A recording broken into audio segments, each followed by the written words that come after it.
बनाने में वे किस तरह सहयोग करेंगे, ये सारी प्रक्रिया की चर्चा अभी गया जी में हुई है अध्यक्ष महोदय की मार्फत। इसलिए मैं ये कहूँगा कि आपका बहुत सौभाग्य की बात है कि आप एक अधिकारी के रूप में प्रवेश जहाँ करेंगे इस क्षेत्र में, तो इस यहाँ के विधान को लागू करने का दायित्व आप पर होगा। ये बहुत बड़ी जिम्मेदारी है। लोकतंत्र में और संवैधानिक व्यवस्था में हमारे पुरखों ने एक कल्पना की थी, जो 3 अंग होते हैं लोकतंत्र के, विधायिका, कार्यपालिका और न्यायपालिका, ये तीनों का परस्पर संबंध है। विधायिका कानून बनाती है, कार्यपालिका उस कानून को लागू करती है, और कहीं कोई व्यवधान आता है, कहीं कोई उलझन पैदा होती है, तो न्यायपालिका उसमें सहायता देती है, उसकी व्याख्या करती है। यही ना काम है लोकतंत्र। संवैधानिक व्यवस्था में यही काम होता है। इसलिए मेरा तो आग्रह होगा कि आप जिस जीवन में प्रवेश कर रहे हैं, आप के ऊपर बहुत बड़ा सामाजिक दायित्व है कि आप भारत को श्रेष्ठ भारत, सशक्त भारत बनाने की जो कल्पना कर रहे हैं, तो एक समृद्ध और सुव्यवस्थित समाज ही समृद्ध भारत के लिए उपादेय होगा, ऐसा मैं मानता हूँ। और इस समाज को बनाने का काम आपका होगा। एक बात ज़रा समझ नहीं रहा आप, मैं बहुत स्वस्थ नहीं हूँ, लेकिन तब भी आपको देखकर थोड़ा उत्साह हो गया कि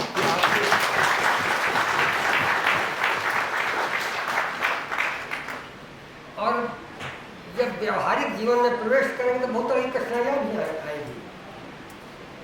आपको कभी कभी ऊपर के लोगों से टकराव भी मोलना पड़ेगा, लेकिन निर्भीक होकर जनहित में, जनता के हित में जो उचित होगा वही आपके लिए करणीय होगा।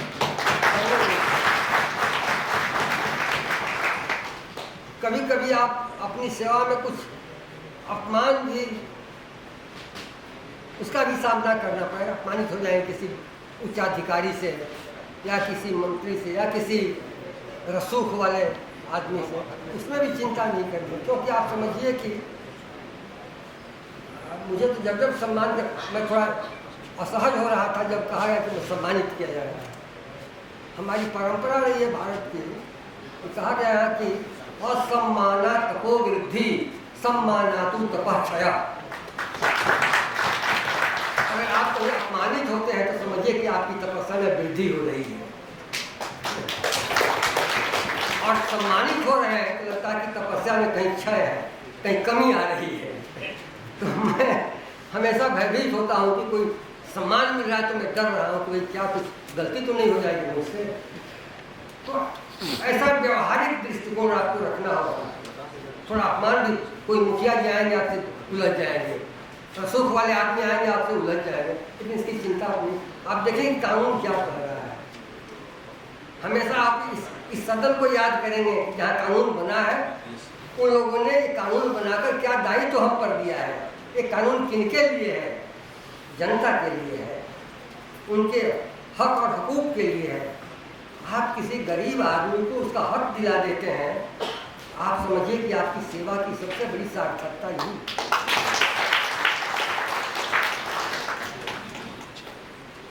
मित्रों, इसलिए बहुत बड़ी जिम्मेदारी और बिहार जैसे राज्य के विकास में आपकी अहम भूमिका होगी, ऐसा हम लोगों का मानना है। बहुत लोग होते हैं जो अभाव में जीते रहे और उनके भीतर एक तृष्णा पैदा होती है कि हम अभाव में रहे, अपने परिवार को कैसे हम समृद्ध करें। और ये तृष्णा इसलिए भी उपजती है कि अपने अगल बगल के लोगों को देखते हैं, उनके घर में महंगा सोफा लगा हुआ है, मेरे यहाँ नहीं है। उसके बाद उनके भीतर एक हलचल पैदा होती है या परिवार का दबाव होता है कि आप क्या नौकरी कर रहे हैं,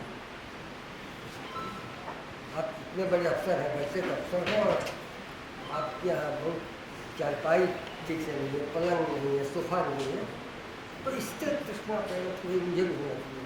नहीं, इसकी चिंता, आपकी कामयाबी इसमें है कि आप अपने को संतुष्ट रखें कि जितने से आपका काम, साईं इतना दीजिए जाने कुटुंब समाए, मैं भी भूखा ना रहूं साधु न भूखा। यही करते हैं, इतना ही मिले और ज़्यादा आ जाए। कबीर ने तो ये कहा, साईं इतना दीजिए जाने कुटुंब समाज, परिवार का भरण पोषण हो सके, मैं भी भूखा ना रहूं साधु न भूखा जाए। लेकिन मान लीजिए कभी संयोग या दुर्योग से इकट्ठा हो भी जाए धन, तो उसके लिए भी उपाय हमारे पुरखों ने खोजा है। तुलसी लिखते हैं,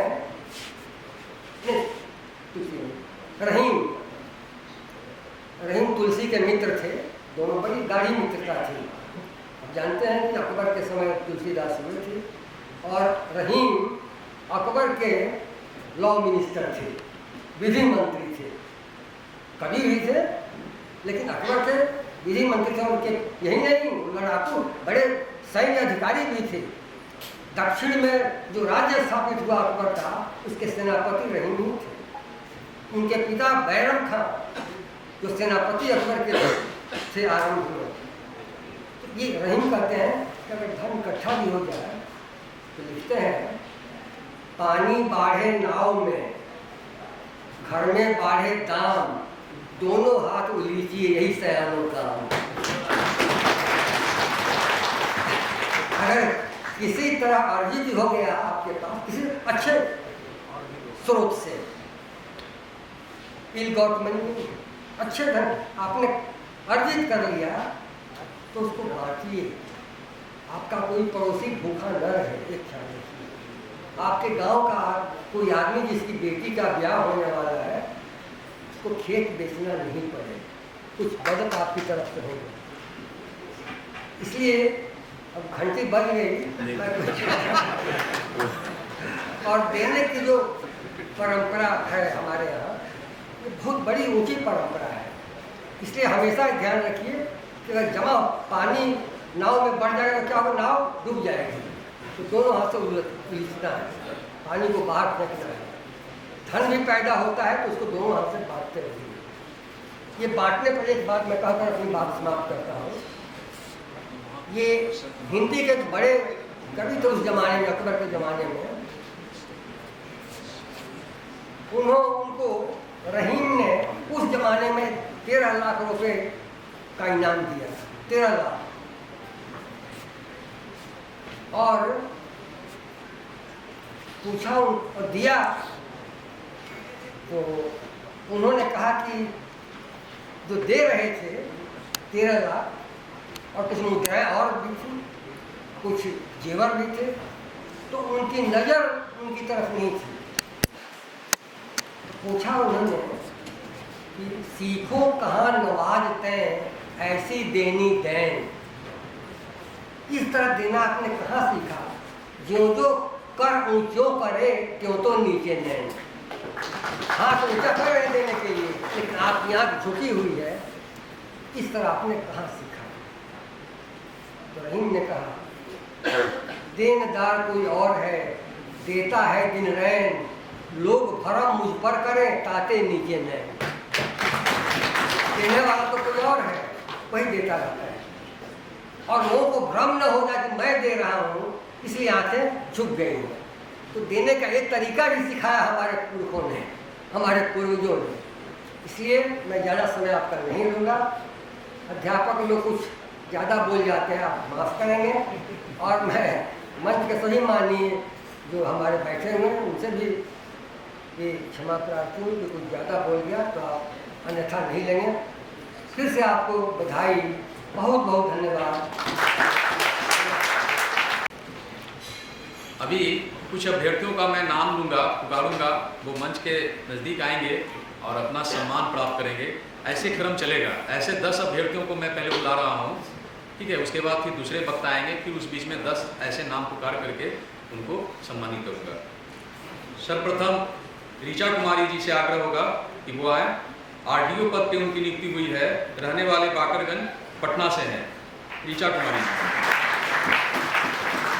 परिवार के साथ है, परिवार के साथ आए। हाँ, परिवार अगर आए तो परिवार के साथ मंच के करीब आए। आगे रंजीत कुमार चले जा रहे हैं, RDO के लिए हुआ है, मधुबनी डिस्ट्रिक्ट से है, वो भी परिवार के साथ मंच के करीब आएंगे।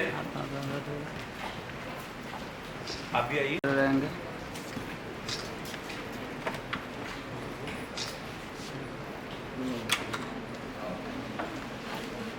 रामतेश Kumar ji, Bihar administration DPSC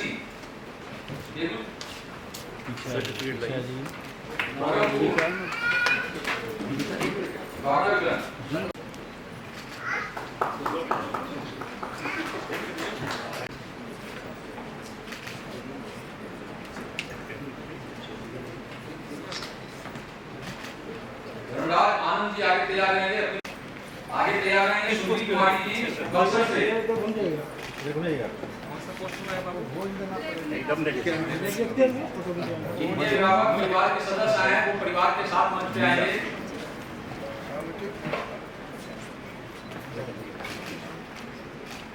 sir थोड़ा सा फोन पीछे।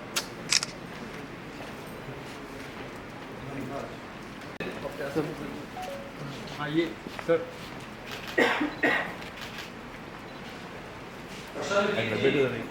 मुंगेर से बेटा इधर इधर ठीक है सर थोड़ा साइड हो जाएंगे सर।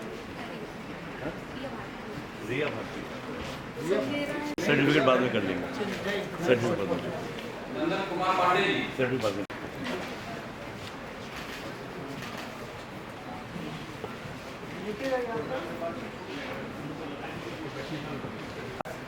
सभी लोग अपना अपना स्थान ग्रहण करेंगे। जल्दी आगे कार्यक्रम को बढ़ाना है। आप भी अभ्यर्थी हैं? सर एक आध दो एक ही हम लोग अभी आए। आज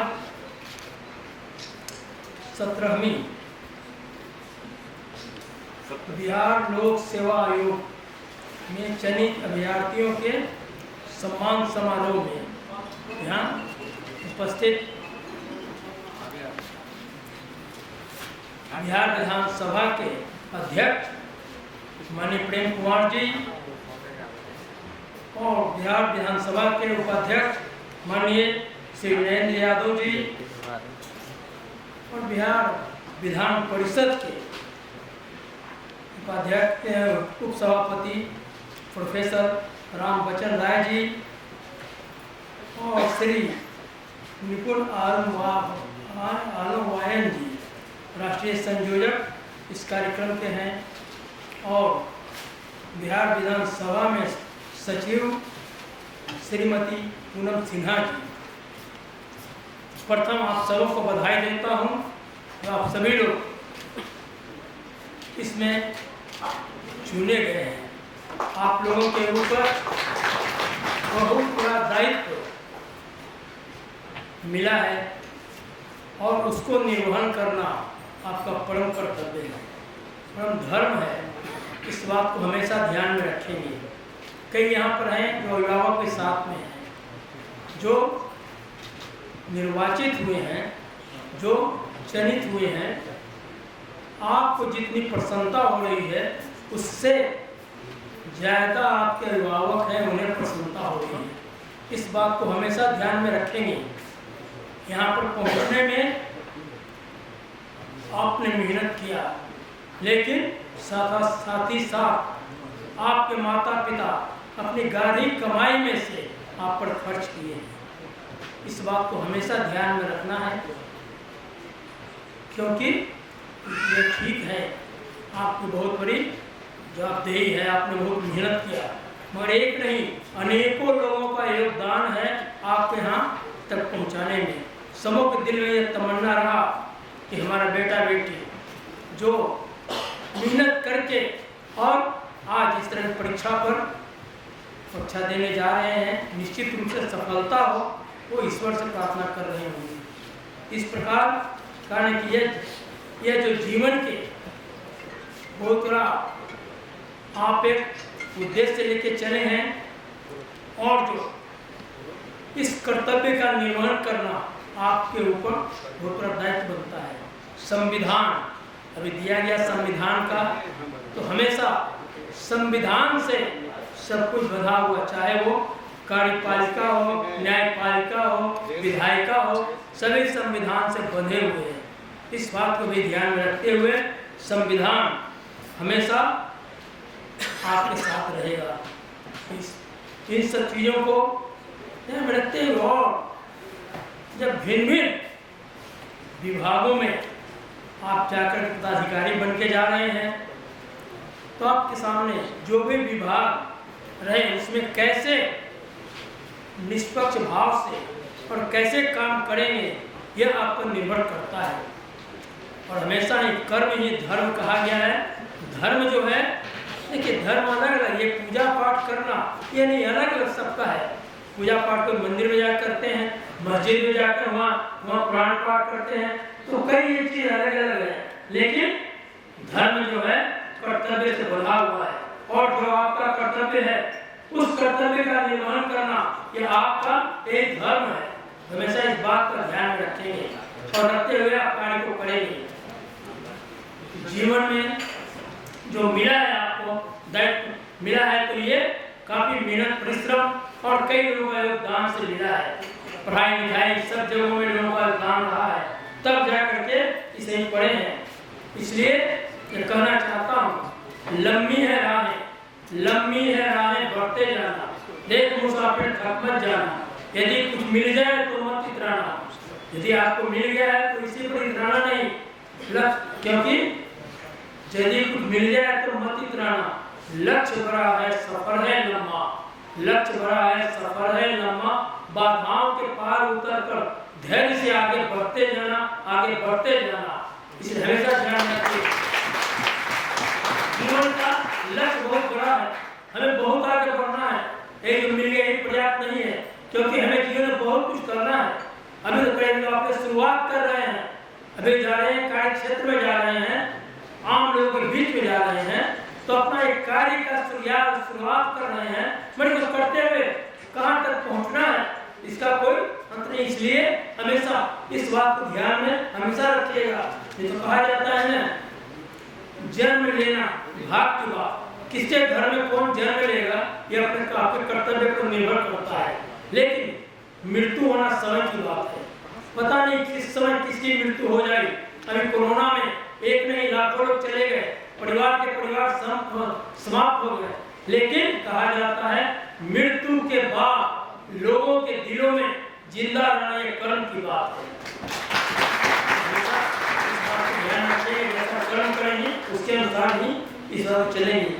तो यह अभी तो आजादी का अमृत महोत्सव मनाया गया, सभी लोग बड़े हर्षोल्लास के साथ मनाए और उन शहीदों को याद किए, उन क्रांतिकारियों को याद किए। एक नहीं करोड़ों ने अपनी कुर्बानी दी है, तब देश आजाद हुआ है। अब इस आजाद देश को संभाल के आपको रखना है, आपको इसके लिए ध्यान हमेशा रखना है। और हमेशा इस बात ध्यान रखें कि आसानी से ये देश आज का आजादी नहीं मिला है, इसमें करोड़ों की बहुतों लाखों की कुर्बानी हुई है, तब ये मिला है देश आजाद। इसलिए हमेशा इस बात को ध्यान में रखते हुए, और आज तो उससे पहले तो लोग कहते थे 25 वर्ष के बाद शताब्दी, अब तो 22 वर्ष रह गया। 22 वर्ष के बाद आप शताब्दी मनाएंगे, देश का आजादी का 100वां वर्ष मनाएंगे। उस समय सोचिए हमारा देश कैसा रहेगा। उस समय आप जो 25 वर्ष के हैं उस समय 47 वर्ष के हो जाएंगे। अब उतना समय तक इसे कहा गया अमृत, ये अमृत समय चल रहा है और हमें उस रूप में तैयारी करना है। इस समय शताब्दी मनाए, उस समय हमारा देश संसार में फिर से अपनी परचम को लहराए, हमारा देश फिर से अपनी प्राचीन गौरव गरिमा को प्राप्त करे। इसके लिए आपको कार्य करना है। तो इन सभी बातों को ध्यान में रखते हुए चलेंगे कि हमारे ऊपर बहुत बड़ी जवाबदेही मिला है और इन जवाबदेही को निर्वहन करना है। और साथ ही साथ जो नई पीढ़ी के और छोटे बच्चे हैं उनको भी निर्माण करना। जो आज 10 वर्ष का है तो उस समय तक वो हो जाएगा जाकर 32 वर्ष का। तो जो मतलब इस तरह से मैं पढ़ते हैं कि उनको भी उसी रूप में तैयार करना है हमको, उन लोगों को, नई पीढ़ी को, ताकि वो फिर उस समय राष्ट्र का निर्माण करे। तो राष्ट्र का भविष्य, राष्ट्र का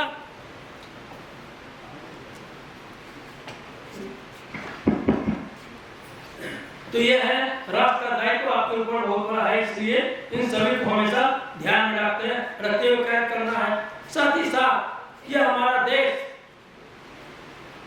एक ऐसा मैंने संसार को ध्यान में रखते हुए जो इसलिए कहा कि सिर्फ अपने ही नहीं बल्कि हम औरों की चिंता करते हैं कि लोगों को विश्वाड़ियां, हम संसार को श्रेष्ठ बनाना चाहते हैं। इन सभी को ध्यान में रखते हुए आपको चलना है और हमेशा ध्यान में इस बात को, शताब्दी को ध्यान में रखते हुए करें और हमेशा इस बात को ध्यान में रखते हुए आपको यह कार्य करना है कि आप सभी लोग मिलकर के अपने विभाग में कितने अच्छे ढंग से क्या काम करते हैं, क्योंकि उसी से आपकी पहचान बनेगा। इसको हमेशा ध्यान रखेंगे, पहचान बनने का उसी से पहचान बनेगी।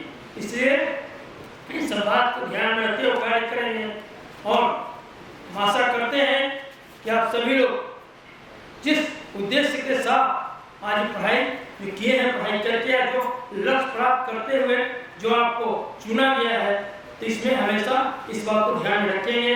ऐसे कहा जाता है लक्ष्य दुर्लभ जरूर है, लक्ष्य दुर्लभ जरूर है पर संभव नहीं है। अथक मेहनत के बिना यह संभव भी नहीं है। ऊंची उड़ान के लिए तो दौड़ना तेज पड़ता है और गिरकर कोशिश करने की ही कोई शिखर पर चढ़ता है। कई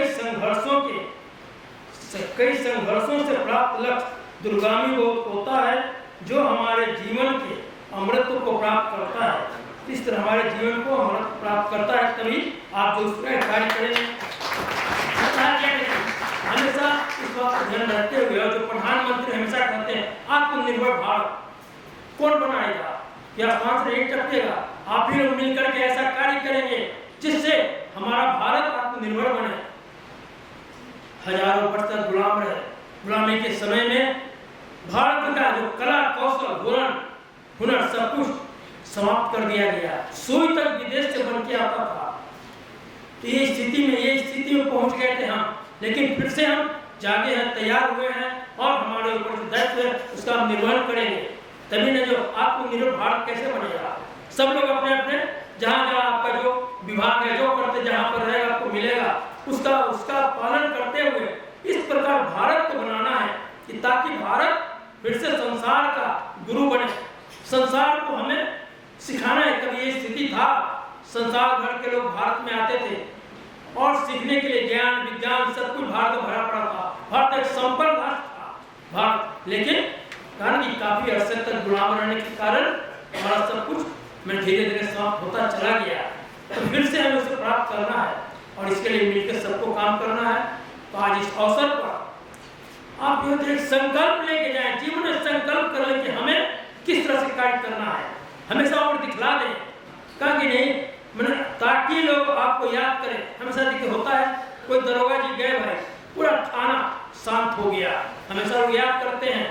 कोई एसपी गए तो पूरा जिला में इस तरह व्यवस्था करते हैं कि पूरा जिला हमेशा ध्यान रखता है। अमुक एसपी आए थे तो इस तरह से एक माहौल को ठीक कर दिए थे। अमुक शिक्षक आए थे जो बहुत अच्छे वो पढ़ाई करते थे, जो लोग दिमाग में बैठ जाता था। तो लोग याद अच्छे कर्म करने वाले को हमेशा याद करते हैं। इस बात को हमेशा में ध्यान में रखिएगा, क्योंकि जा रहे हैं आप कर्म करने जा रहे हैं, आप इस तरह कार्य करने जा रहे हैं और वो कर्म धर्म से जुड़ा हुआ है, वही धर्म आपका है। जिसकी प्रकार हल्का अपना अपना धर्म होता है, धर्म है, इसका निर्वहन आप करते हुए जाएंगे, आशा करते हैं। इस तरह से करते हुए और हमेशा आगे बढ़ते हुए जाएंगे। और मैं आशा करता हूँ कि आप सभी लोग अपने जीवन में सफलता प्राप्त करें और मुझे प्रार्थना करते हैं कि आगे बढ़ें, तरक्की करें और करते हुए आगे बढ़ते हुए और खुशी खुशी अपने जीवन व्यतीत करते हुए जाए। ये करें, ये मैं आप सबसे आशा करता हूँ। और जिंदगी बहुत छोटी है, इसे न गंवाइए। जिंदगी बहुत छोटी है, इसे न गंवाइए। एक एक पल खुशी चूम चूम कर खुशियों से नहाइए। गम तो आते हैं प्यार से निभाइए, गम तो आते हैं प्यार से निभाइए। यह सुंदर रीति है प्रीत से निभाइए। जिंदगी तो प्यार का गीत है, दिल खोल कर गाइए। इस तरह से जिंदगी का बड़ा भारी महत्व है। और ये कहा नहीं है, जिंदगी का विलासा है, जिंदगी का विलासा है, अपने आप में परिभाषा है। समझ गया तो जिंदगी एक तमाशा है।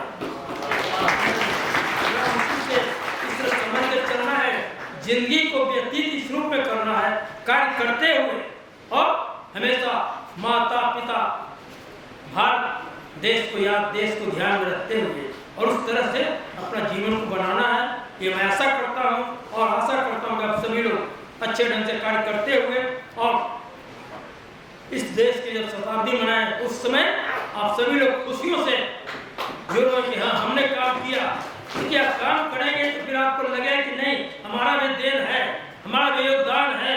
जो आज भारत शताब्दी मना रहा है और आज भारत इस तरह से आज एक विकसित राष्ट्र के आज भारत की गिनती हुआ तो उसमें हमारा बहुत बड़ा योगदान है। तो करेंगे तो खुद आपका तो विश्वास होगा कि हमने इस तरह से मेहनत किया। एक संकल्प लेके जाए, हमेशा ध्यान में रखते हुए और इस तरह से कार्य करते जाएं ताकि हमारा देश दिन पर दिन आगे बढ़ता चला जाए। ये मैं ऐसा करता हूँ। इन्हीं बातों के साथ मैं पुनः आप सबों के उज्जवल भविष्य की कामना करता हूँ, प्रभु से प्रार्थना करता हूँ सभी आगे बढ़े, तरक्की करें और आगे बढ़ते जाएं, इसकी याद करता हूँ। बहुत बहुत धन्यवाद। भारत माता की जय। वंदे मातरम, वंदे मातरम। बहुत बहुत धन्यवाद। के बीच गणमान्य लोगों का समय का अभाव है, जैसा कि हम सभी जानते हैं कि अध्यक्ष महोदय जी अपना गया उनको जाना है। इस नाते हम ये कार्यक्रम जो है सम्मानित करने वाला कार्यक्रम के इन लोगों का आशीर्वचन आने के बाद करेंगे। तो आगे आग्रह होगा विधानसभा उपाध्यक्ष माननीय राजनारायण जी से कि हम सभी को अपना आशीर्वचन दें। मैं एक बात सभी से राज्यपाल जी, उपसभापति जी, सचिव महोदय का वो समय मिला और कार्यक्रम की गरिमा मैं देख रहा हूँ। हमने 2 महानुभावों को सुना और जिस प्रकार से आपने सुना है कृपया भाग ले लें।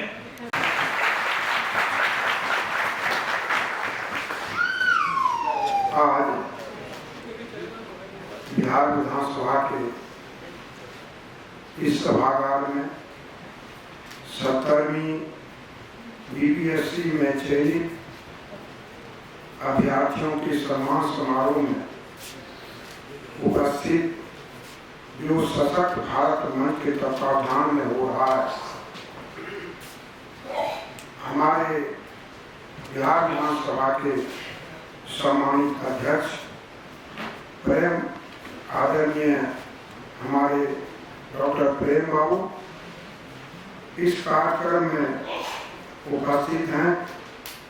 बिहार विधान परिषद के विद्वान उपसभापति आदरणीय प्रोफेसर डॉक्टर रामवचन बाबू इस कार्यक्रम में उपस्थित हैं। 2 राज्यों के पूर्व राज्यपाल आदरणीय गंगा बाबू इस कार्यक्रम में उपस्थित हैं। बिहार विधानसभा की सचिव महोदया कार्यकारी इस कार्यक्रम में उपस्थित हैं। आदरणीय निपुण साहब जो सशक्त भारत मंच के राष्ट्रीय संयोजक हैं। इस कार्यक्रम में आज बिहार के कोने कोने से जो सफल यहाँ पे उम्मीदवार आए हुए हैं, उनके परिवारगण भी हैं और पत्रकारगण भी हैं। किसी ने कहा है विद्या विनम्रता को प्रदान करती है और सद्व्यवहार में शिक्षा का सार होता है। आज हमें खुशी है कि जो भी बीपीएससी से कैंडिडेट उत्तीर्ण हुए हैं उनको सशक्त भारत मंच के द्वारा सम्मानित किया जा रहा है। बड़ी ही कठिन मेहनत तपस्या के बाद आप लोगों ने सफलता प्राप्त की है। बहुत ही आपको इसके लिए परिश्रम करना पड़ा होगा, पूरी ताकत लगानी आपने लगाई होगी, तभी सफलता आपको मिली।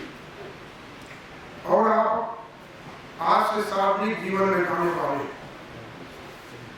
हमारा देश भारतवर्ष एक लोकतांत्रिक देश है, धर्मनिरपेक्ष देश है।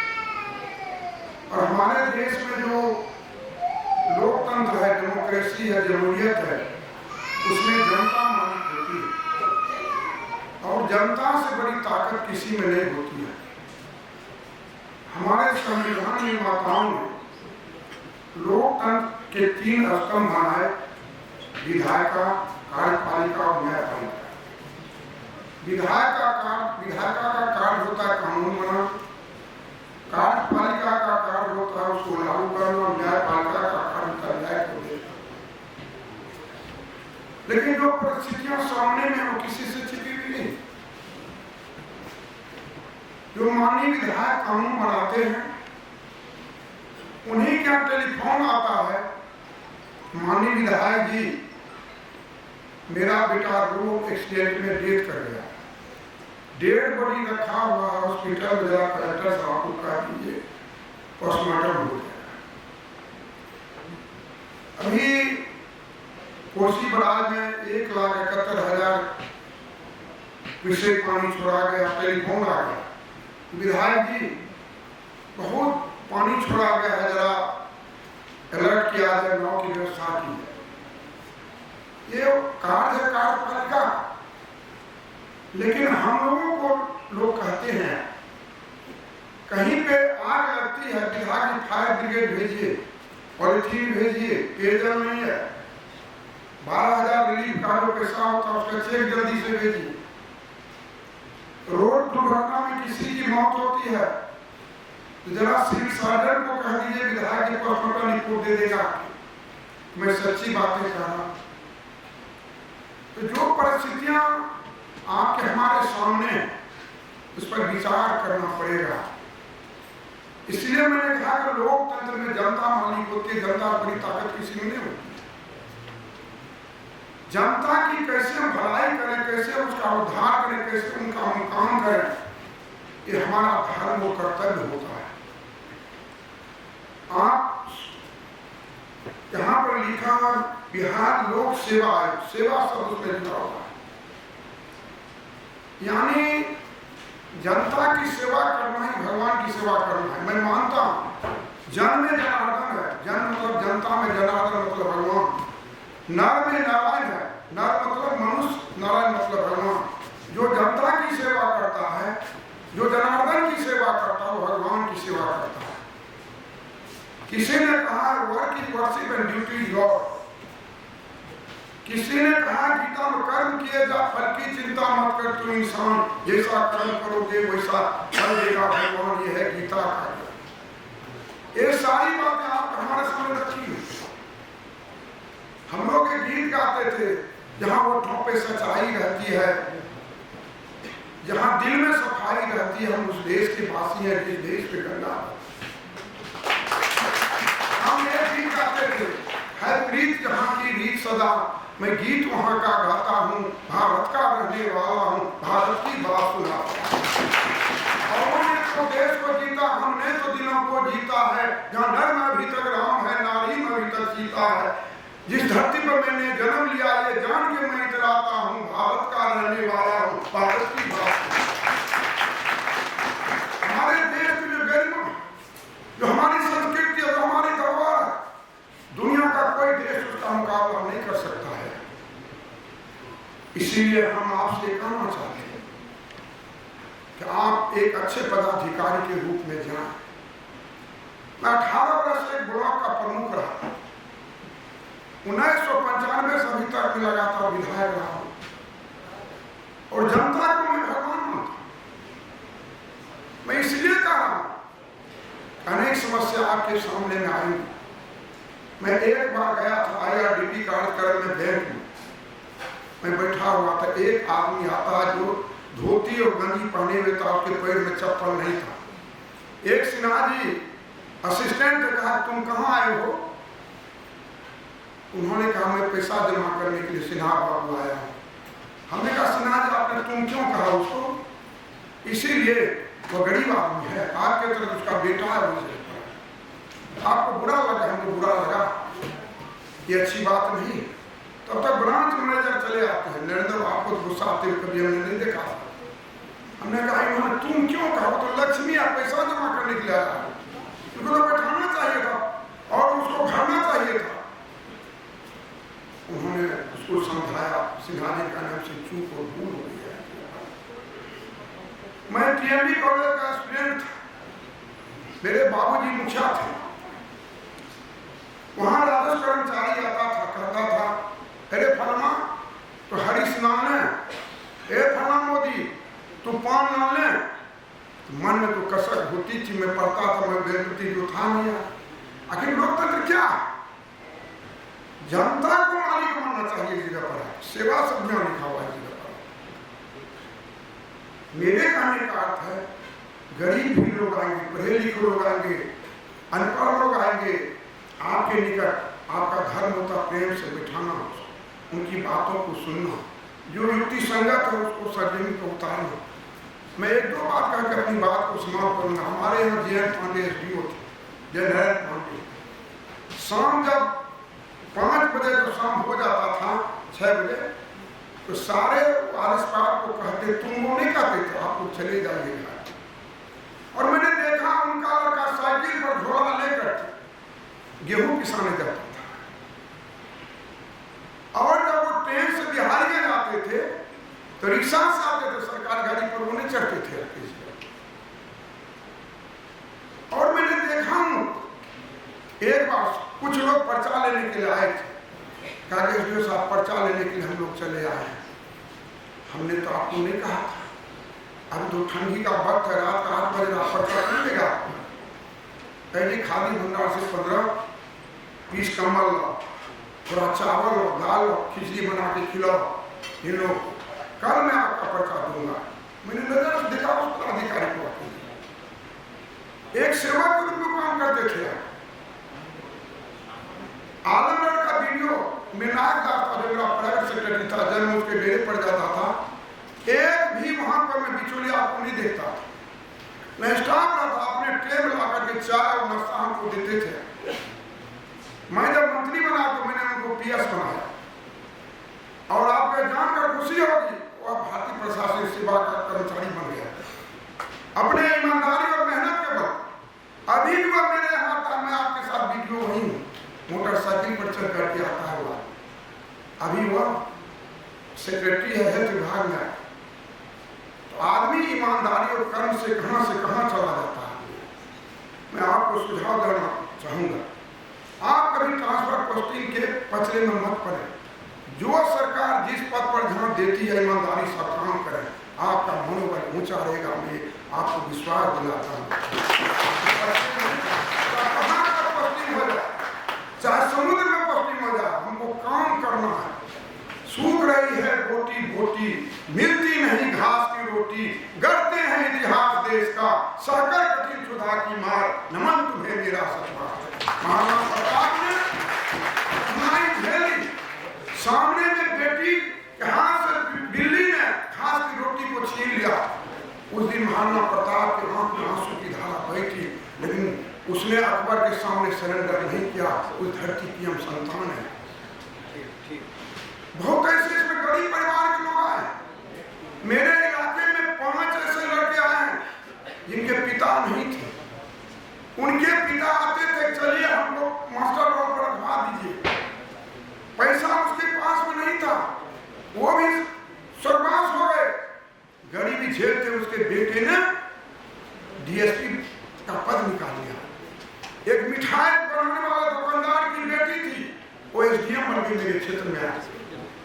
एक जो पॉलिश ये कपड़ा करता है स्त्री, उसका बेटा निकाल लिया डीएसपी का पद। एक से एक गरीब परिवार के बच्चे इस बार पास किया। उनमें क्षमता है, दक्षता है, ताकत है। हम आपसे इतना ही कहेंगे, ईमानदारी और सच्चाई के साथ अगर अपने कर्तव्य का पालन कीजिएगा, भगवान आपको मदद करेंगे। ईश्वर कर्म करने वाले को मदद करते हैं। ईश्वर अपना अपमान झेल लेते हैं, भक्त का अपमान नहीं झेलते हैं। और गंगा बाबू ने और राम बच्चन बाबू ने बहुत सारी बातें आपके सामने रखी है। और संत कबीर ने कहा है, रूखा सूखा खाए के, रूखा सूखा खाए के, ठंडा पानी पीब, देख बिरानी चूपड़ी मतलब चाहे जी। हमको जो है उसी में संतोष करेंगे। जो वेतन भत्ता मिलता उसी में मैं रहूंगा, उसी में मैं काम करूंगा। आपका सर ऊंचा होगा, पूरी ताकत के साथ सनातन के आप जनता के बीच में जाने का काम करेंगे और लगातार सफलता के शिखर पर पहुंचेंगे। मैंने मीनादास का उदाहरण देने का आपके सामने में काम किया है। जगह डीएसपी में भी एक से एक ईमानदार अच्छे आदमी बने हैं जिन्होंने सब तो न्याय का साथ दिया। जो भी व्यक्ति धरती पर से आया हो खाली हाथ आया, खाली हाथ आया। भगवान राम को 14 वर्ष तक धरती पर सोना पड़ा था, पत्नी का वियोग, पुत्र का वियोग सहना पड़ा। भगवान कृष्ण के 7 भाई मारे गए। राष्ट्रपिता महात्मा गांधी के सीने में गोली मारी गई। सुग्राव को विष का प्याला पिलाया गया। राजा हरिश्चंद्र को चंडाल के हाथ अस्पताल में बिकना पड़ा। ईसा मसीह को सूली पर लटकाया गया। दुनिया उसकी याद पूजा करके दुनिया को याद रखती। विश्व विजेता सिकंदर भी खाली हाथ आया था, खाली हाथ चला गया। कुछ उनके साथ नहीं गया। कर्म, अच्छे विचार इस साथ पीछे रहते हैं। इससे आशा विश्वास के साथ आशा नहीं, मुझे पूरी उम्मीद है आप जा रहे सार्वजनिक जीवन में जनताओं के बीच में प्रेम से विचार से उनकी बातों को सुनेंगे, सच्चाई के साथ कार्य करने का प्रयास करेंगे तो आप और आगे बढ़ेंगे। आपका जस फैलेगा, आपका नाम फैलेगा और आपको संतुष्टि मिलेगी। इस आशा विश्वास के साथ मैं पुनः ढेर सारी शुभकामनाएं आप नवनियुक्त सैनिक जो यूपीएससी के 70वीं परीक्षा पास की है, ढेर सारी शुभकामनाएं देते हुए मैं अपनी बात को समाप्त करता हूं। जय हिंद, जय भारत।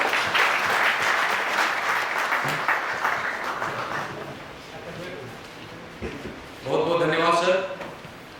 अब मैं आग्रह करूंगा आज के इस कार्यक्रम के मुख्य अतिथि, मैं आप लोगों को 17वीं जो बीपीएससी से पास करके आप लोग आए हुए हैं, उन सबको आपकी सफलता पर बहुत बहुत शुभकामनाएं देता हूं, धन्यवाद देता हूं।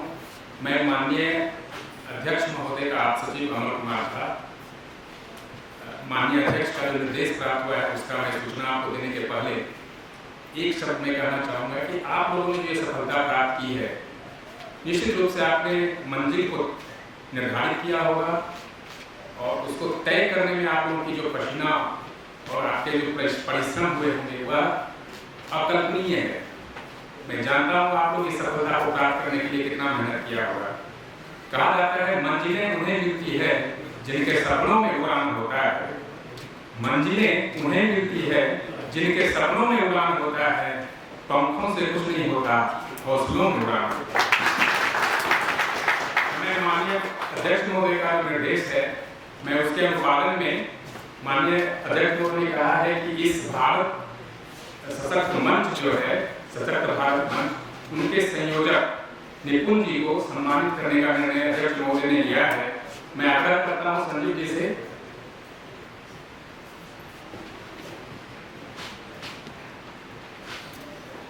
वो आकर के मंच पे आ रहे हैं।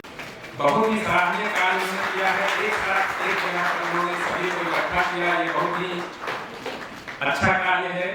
इन्हें सम्मानित करते हुए माननीय अध्यक्ष डॉक्टर प्रेम कुमार जी, अब मैं सर से अनुरोध करूंगा कि अपना संबोधन करें। धन्यवाद। जय जवान जय किसान। प्रबंधन मातृभूमि। आज हम सब सशक्त भारत मंच द्वारा बिहार विधानसभा के सभागार में 17वीं बिहार लोकसभा आयोग की परीक्षा में सफलता प्राप्त करने वाले प्रतिभाशाली बच्चों के सम्मान समारोह के मौके पर पूर्व राज्यपाल आदरणीय गंगा बाबू, इस मौके पर बिहार विधान परिषद के माननीय सभापति श्री डॉक्टर रामकृष्ण राय जी, इस मौके पर बिहार विधानसभा के माननीय उपाध्यक्ष श्री नरेंद्र नारायण यादव जी, आज के इस कार्यक्रम में जो आयोजक सशक्त भारत मंच के श्री निपुण आलम बायन जी,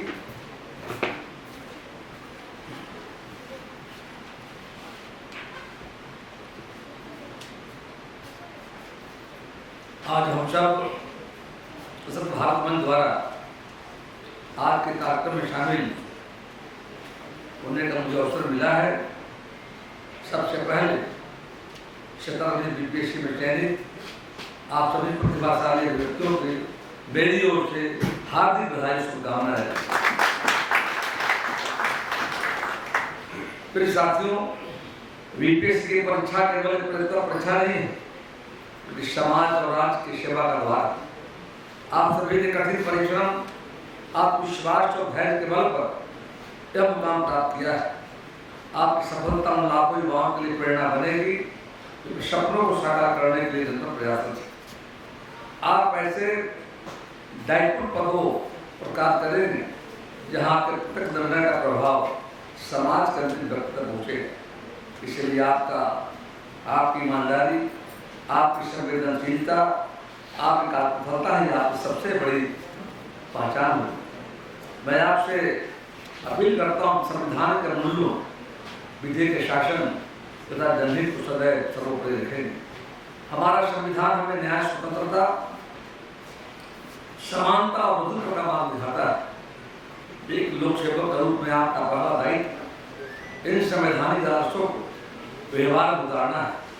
प्रशासन केवल नियमों का पालन करने का माध्यम नहीं, बल्कि जनता के विश्वास को करने का दायित्व है। आज का दिन हम सभी के लिए गौरव का विषय है। बिहार की धरती ज्ञान, साधना और संघर्ष की भूमि रही है। यहाँ की युवाओं का गर्व शिक्षा और प्रशासनिक सेवा का बंद होता है। आज हम प्रसिद्ध युवाओं को देखकर मुझे अपना पुराना समय याद आता है। आपने सफलता पाई है, वह केवल आपकी नहीं, बल्कि आपके पूरे परिवार और बिहार राज्य की जीत है। मैं विशेष रूप से उन सभी सफल प्रतिभाशाली व्यक्तियों को बधाई देता हूँ। विपरीत परिस्थितियों में, विषम परिस्थितियों के बावजूद आपने जिस प्रकार धैर्य और अनुशासन के साथ अपनी तैयारी को सभी के लिए प्रेरणादायक। बीपीएससी कैसी परीक्षा उत्तीर्ण करना है साबित करता है कि आप समाज और राष्ट्र सेवा करने की असीम क्षमता और शक्ति है। आपके जीवन का नया अध्याय शुरू हो रहा है। आप बिहार के नवनिर्माण को प्रशासनिक गणित का हिस्सा बनने जा रहे हैं, जिस पर हमारे राज्य के विकास और आम जनता की भलाई की जिम्मेदारी हो। जब आप सरकारी कार्यालयों में अपनी सेवाएं दें तो हमेशा ध्यान रखें कि आपकी कलम एक पंक्ति आपका आदेश या कानून से किसी गरीब, शोषित, वंचित व्यक्ति के जीवन में बदलाव जरूर है। इसलिए अपनी शक्ति का उपयोग पूर्ण स्पष्टता, पारदर्शिता, सत्यनिष्ठा और संवेदनशीलता के साथ करें। आज का यह नया बिहार देश के लोकप्रिय माननीय प्रधानमंत्री नरेंद्र भाई मोदी जी और माननीय मुख्यमंत्री सम्राट चौधरी जी के कुशल नेतृत्व में विकसित भारत दृष्टिकोण के अनुरूप विकसित बिहार के संकल्प का तेजी से आगे बढ़ाने की जिम्मेदारी आप सबों कंधों पर। इस लक्ष्य को प्राप्त करने आप जैसे ऊर्जावान, दूरदर्शी और प्रशासनिक अधिकारियों, पुलिस पदाधिकारियों की भूमिका सबसे महत्वपूर्ण होने वाली है। तो पूरा विश्वास है कि आप अपने कर्तव्यों का निर्वहन पूरी ईमानदारी, पारदर्शिता के स्पष्टता, मानवीय संवेदना के साथ अंतिम पादान पर बैठने लोग ध्यान रखकर करेंगे। सुशासन की इस परंपरा को आगे बढ़ाएंगे।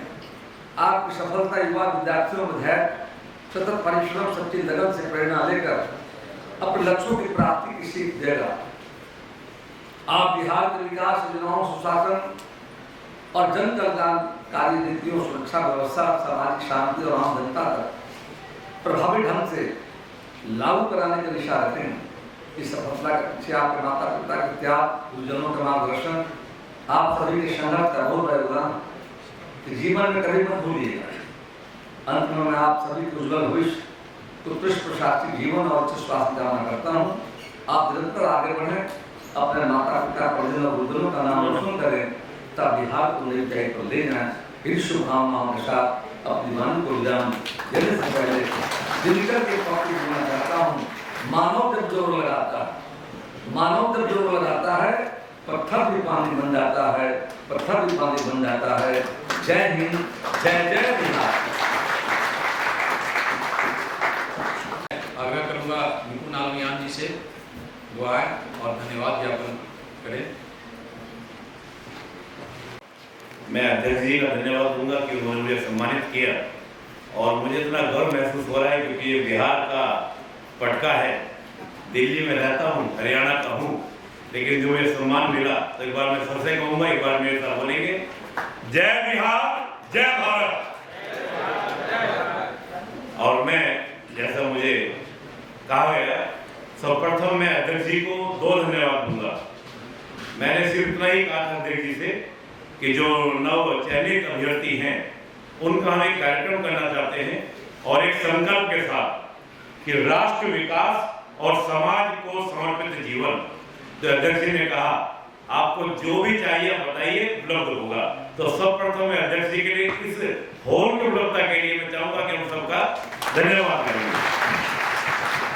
और दूसरा, जितनी व्यवस्थाओं के बाद अभी जैसे हमने जिक्र भी हुआ, बाबा जिक्र हुआ बीच में कि 2 दिन तक कार्यशाला थी जिसमें हमारे माननीय लोकसभा अध्यक्ष जी और सभापति जी भी आए थे, उपराष्ट्रपति जी भी आए थे। इतनी व्यवस्थाओं के बाद गया जी से हमारे इस कार्यक्रम के लिए आप सभी युवाओं से मिलने के लिए आए और अभी फिर गया जी जाएंगे। तो आप सोचिए 2 से 2.5 घंटा ट्रैवल करना आने के लिए और 2 से 2.5 घंटा ट्रैवल करना जाने के लिए केवल और केवल हम लोगों के लिए आए। इसके लिए पूरे जोरदार तालियों से धन्यवाद करें। उसके अलावा हमारे उपसभापति जी, उपाध्यक्ष जी, हमारे पूर्व राज्यपाल जी और हमारे जो सचिव होते हैं उनके लिए मैं सभी के लिए हृदय से आभार व्यक्त करता हूं। और जितने भी हमारे कार्यकर्ता जिन्होंने इस कार्य के लिए संपन्न करने में दिल्ली से रहकर यहाँ पर जुड़कर, चाहे कोई भी कार्यकर्ता, हमारे संगठन मंत्री भी हमारे बीच में आज नहीं है, वो आ नहीं पाए कन्हैयालाल जी किसी कारणवश, उनका भी मैं धन्यवाद दूंगा। बाकी और असंख्य कार्यकर्ता, धीरज भाई हमारे दिल्ली यूनिवर्सिटी में है, सबका मैं धन्यवाद देता हूँ इस मंच से। और समाज समस्त मेरे कार्यकर्ता, संजीव भाई साहब, विनय जी भाई साहब, अभिजीत जी, सने पेंद्र जी, विजय जी भाई साहब, बाकी सभी कार्यकर्ताओं का बहुत बहुत आभार, बहुत धन्यवाद। और एक बार मैं कहूँगा, ज्यादा समय नहीं लूंगा, इस कार्यक्रम को यानी कि अध्यक्ष जी जाएंगे, लेकिन बाकी हमारे अतिथि जो हैं वो आपको जो सम्मान देना वो देंगे। बस एक ही बात मैं कहूंगा कि एक संकल्प हम यहाँ से लेकर जाएंगे, जब हम राष्ट्र के लिए समर्पित होते हैं, समाज के लिए समर्पित होते हैं, तो यकीन मानिए, मेरा अपना अनुभव है, हालांकि हमने सभी गणमान्यों को सुना और उनका पूरा संदेश ही था। मेरा जीवन संघ का मैं कार्यकर्ता रहा हूँ, बाल्यकाल से आरएसएस का कार्यकर्ता रहा हूँ। संकल्प हमारी एक संस्था है, आपने नाम सुना होगा, जो आईएएस की इंटरव्यू की तैयारी कराती है। पिछले 15 वर्षों से वहां पर है और संकल्प से ही संकल्प लेकर हमने सशक्त भारत मंच का कार्य किया। हमारी योजना हर राज्य में कि जो भी सिविल सर्विस के अभ्यर्थी हैं उनको हम बगैर किसी व्यवसायिक योजना के यानी कि निःशुल्क रूप से, हमारा संकल्प है, आगे की योजना भी हम आपको बताएंगे। आपका नंबर हमारे पास में आया है, जिन्होंने नहीं दिया वो नंबर जमा कराइएगा। और मैं आपसे भी आग्रह करूंगा, आह्वान करूंगा कि सशक्त भारत मंच से जुड़े, क्योंकि आप चयनित हो चुके हैं।